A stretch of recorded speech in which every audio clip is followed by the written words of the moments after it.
বিচার চাই, বিচার চাই, নাঈম হত্যার বিচার চাই।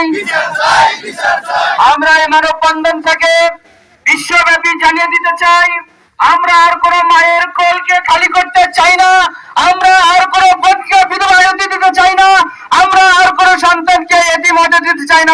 যারা এই কাজে জড়িত তাদেরকে শনাক্ত করে আইনের আওতায় এনে তাদের সুস্থ বিচার চাই।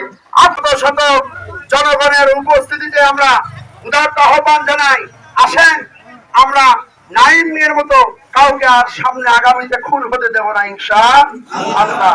মেনে নেওয়া যায় না।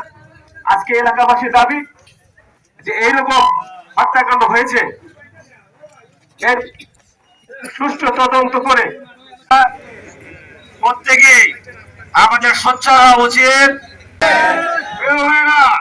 আগামী দিনে এই অনাকাঙ্ক্ষিত ঘটনা আর না ঘটে সেদিকে আমরা সতর্ক থাকবো।